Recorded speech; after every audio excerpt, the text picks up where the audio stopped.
नमस्कार दोस्तों, मैं हूं सीमा बोरा। दोस्तों, आज हम आपको योगा फॉर बिगिनर में डे 7 में पद्मासन और पद्मासन समूह के कुछ लाभकारी अभ्यास बताएंगे। कल के वीडियो में हम आपको पद्मासन लगाने का सबसे आसान तरीका बता चुके हैं। दोस्तों, पद्मासन समूह के इन अभ्यासों को आप तभी प्रैक्टिस करें जब आप पद्मासना को एक आरामदायक स्थिति में लगा सकते हो और उसमें बैठे में आपको कोई कष्ट ना हो।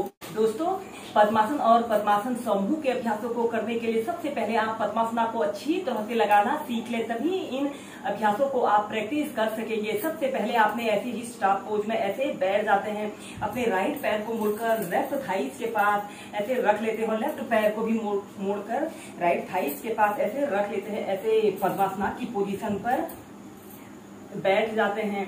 कमर गर्दन बिल्कुल सीधी रखते हैं और अपने दोनों हाथों को ज्ञान मुद्रा, वायु मुद्रा, ध्यान की कोई भी मुद्रा बनाकर ऐसे अपने घुटनों के ऊपर रख लेते हैं।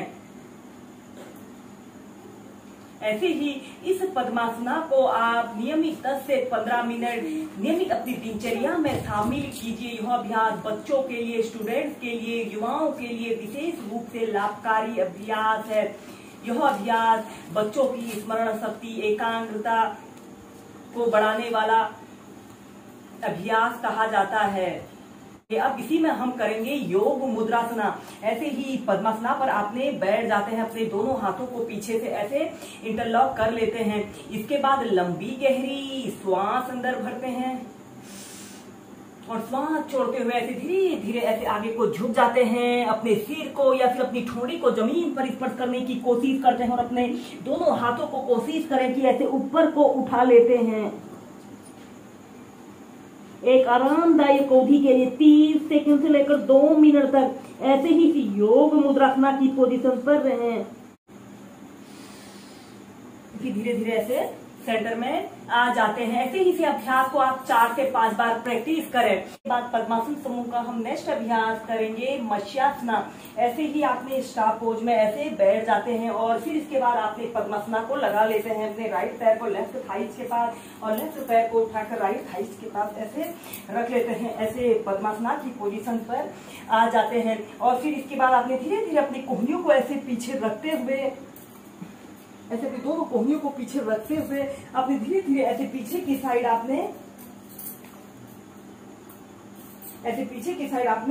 ऐसे सीधे लेट जाते हैं और फिर इसके बाद अपने दोनों हाथों को ऐसे अपने कंधों के पास रखते हुए ऐसे अपने सिर को मोड़ लेते हैं और इतना मोड़ लेते हैं कि आपका सिर का ऊपरी हिस्सा जमीन को ऐसे छूने लगे। और फिर इसके बाद अपने दोनों हाथों से ऐसे अपने पैर के अंगूठों को ऐसे पकड़ लेते हैं। 30 सेकंड 2 मिनट, 30 सेकंड से लेकर 2 मिनट तक ऐसे ही इस मत्स्यासना योग की पोजीशन पर रहें। इसके बाद आपने धीरे धीरे ऐसे अपने सिर को सीधा कर लेते हैं और अपने पद्मासना को ऐसे खोल लेते हैं। ऐसे ही इस मत्स्यासना को आप 4 से 5 बार प्रैक्टिस करेंगे। गुप्त पद्मासना। सबसे पहले आपने ऐसे पद्मासना को ऐसे लगा लेना है।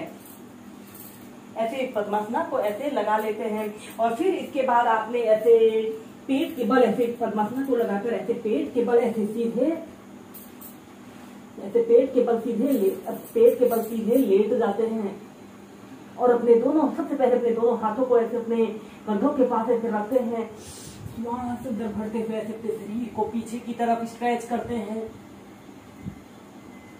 कुछ देर होल्ड करके रखें। दोस्तों, यह अभ्यास हमारे स्पाइन से जुड़े सभी विकारों को दूर करता है। ऐसे ही इसे आप 8 से 10 बार प्रैक्टिस करें। इनहेल करते हुए ऐसे अपने शरीर को पीछे की तरफ स्ट्रेच करते हैं, कुछ देर होल्ड करके रखते हैं। एक्सहेल करते हुए नीचे।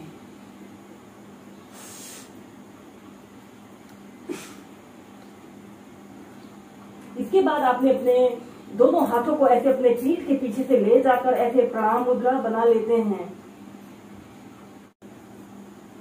ऐसे अपने दोनों हाथों को ऐसे प्रणाम मुद्रा बनाकर ऐसे अपने सिर को ऐसे सीधा कर लेते हैं। 30 सेकंड से लेकर 2 मिनट तक ऐसे ही गुप्त पद्मासना की पोजीशन पर रहें।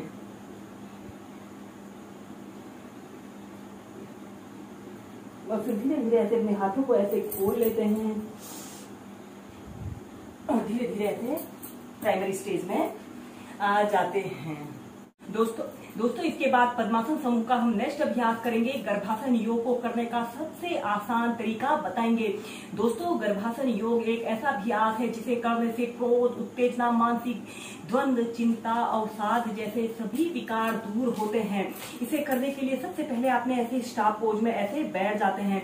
इसके बाद आपने अपने राइट पैर को ऐसे मोड़ते हुए लेफ्ट थाइस के पास ऐसे रख लेते हैं। फिर अर्ध पद्मासना की पोजीशन पर ऐसे आते हैं। इसके बाद अपने हाथ को ऐसे अपने घुटने के बीच में से निकालते हुए ऐसे अपने दोनों हाथों को ऐसे प्रणाम मुद्रा बना लेते हैं, या फिर अपने दोनों हाथों से ऐसे अपने कानों को ऐसे पकड़ लेते हैं और कमर गर्दन बिल्कुल सीधी रखते हुए 30 सेकंड 2 मिनट ऐसे ही इस गर्भासन योग की पोजीशन पर रहे। आपका दूसरा पैर बिल्कुल सीधा और पंजा तना हुआ हो।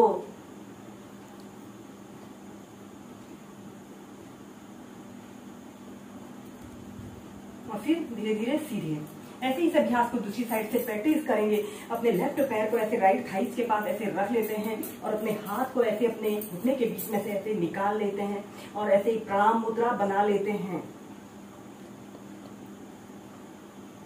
ऐसे अपने हाथों से ऐसे अपने कानों को भी ऐसे पकड़ सकते हैं।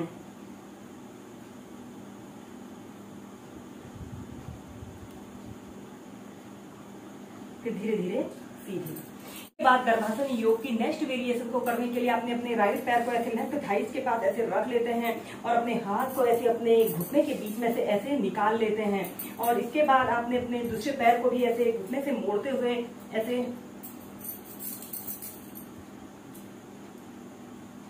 अपने लेफ्ट पैर को राइट घुटने के पास ऐसे थाइस के पास ऐसे रख लेते हैं और दोनों हाथों को ऐसे प्रणाम मुद्रा बना लेते हैं।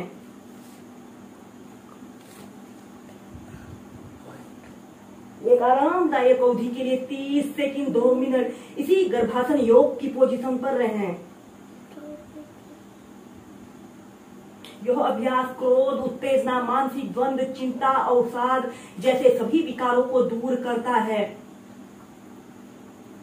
ऐसे धीरे धीरे अपने दोनों हाथों को ऐसे अपने माथे के समीप ले जाते हैं और फिर धीरे धीरे ऐसे अपने हाथों को जमीन पर ऐसे रखते हुए ऐसे प्राइमरी स्टेज में आ जाते हैं। ऐसे ही इस गर्भासना योग को आप 4 से 5 बार होल्ड करके प्रैक्टिस कीजिए।